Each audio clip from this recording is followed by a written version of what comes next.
Can a Taekwondo champion beat a Muay Thai champion?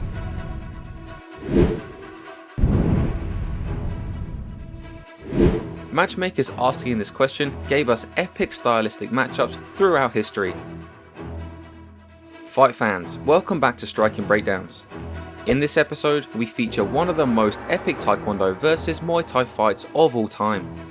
This small Thai fighter is Kaoklai, a Muay Thai champion weighing only 150 pounds. His opponent here is Yong Soo Park, a Taekwondo champion weighing 250 pounds. At the time of this fight, Kaoklai had already shocked the world by defeating several of the best heavyweight kickboxers in the world. If you don't know who Kaoklai is, he is known as the Giant Slayer. In 2004, he entered the K1 heavyweight tournament event in Korea and became the champion. Then, in the heavyweight World Grand Prix tournament, Kaoklai defeated two of the best heavyweights of his time. Kaoklai would controversially lose in the semi-finals, but his accomplishments earn the respect of all fight fans around the world. Even though Kaoklai is largely forgotten today, his incredible run in the heavyweight division solidified a legendary status. By the time he met Yong Soo Park, the Korean Taekwondo fighter was rising in kickboxing. K1 wanted a solid Taekwondo representative, and they picked Park due to him being a national Korean university champion and a member of the national team. He would take on 3 C-level kickboxers and win all of them, with 2 by knockout. While he never beat any outstanding kickboxers, Taekwondo fans around the world paid attention and had high hopes. During Park's entry into K1 in 2006, World Taekwondo Federation, also known as WTF Taekwondo, was at the peak of its popularity. WTF Taekwondo was an Olympic sport, and many countries' best athletes dreamed of earning gold for this sport. In Korea, if you were a gold medalist like Moon Dae-sung, you were a national hero.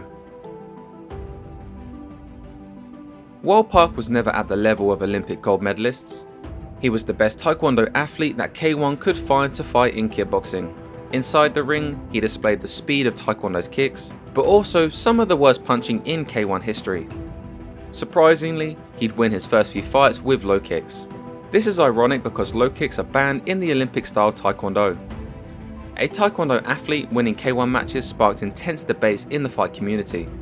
In Park's second fight, the opponent faked a glove touch and tried to finish Park with a big combo.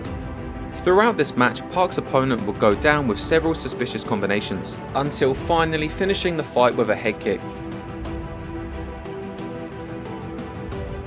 In Park's third fight against an unknown opponent, he once again utilised head kicks to secure a victory.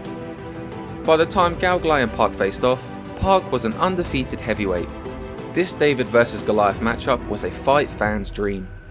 The stylistic Muay Thai vs Taekwondo matchup generated a ton of interest from fight fans. The Olympic-style Taekwondo adopts a very side-on stance. This is known as the parallel, bladed, and narrow stance. This stance is very popular in boxing, karate, and Taekwondo because it makes the body a smaller target and allows for explosive forward and backward movement.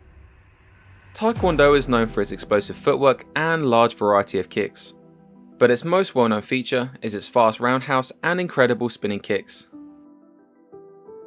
Note how Park can advance and retreat very fast with his roundhouse attacks. Despite being a heavyweight, he could score roundhouses on the much smaller Kaoklai. In all sports including fighting, the smaller a fighter is, they would typically be faster. So this really says something about Taekwondo's kicking speed. Explosive attacks are the primary benefit of the side-on stance, but it also makes it extremely difficult to defend against a low kick.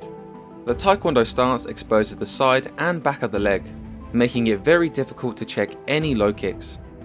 Kaoklai made sure to exploit this flaw built into Taekwondo.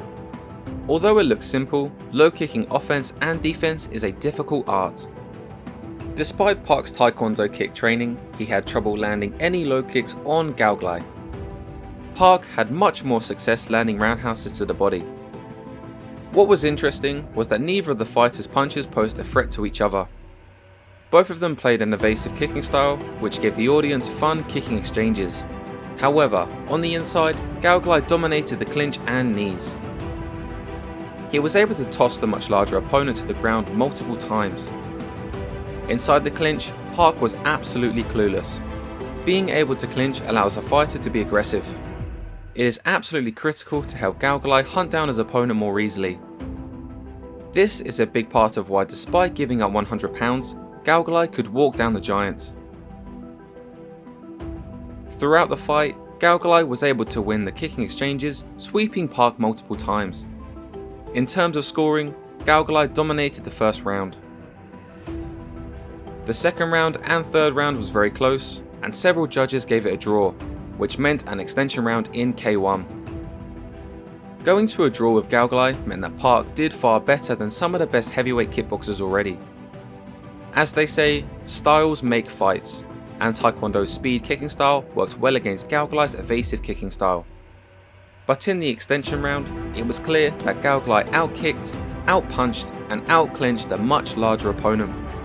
At the end of the fight, Park was very fatigued, and he acknowledged that he lost decisively against a much smaller opponent. Would an actual world champion or Olympic gold medalist have defeated Kaoklai?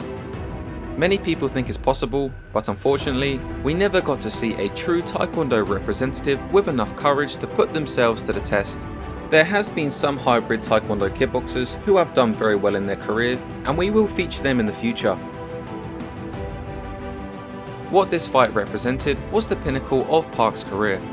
Although he would lose more than he'd win, this fight with Kaoklai did show that it's possible for Taekwondo to stand with Muay Thai, given that there's a £100 difference. What do you think would happen if the best Muay Thai fighters faced off against the best Taekwondo athletes? Let us know in the comments. By watching this episode, you've kept our channel alive. If you enjoyed it, please watch another episode of Striking Breakdowns.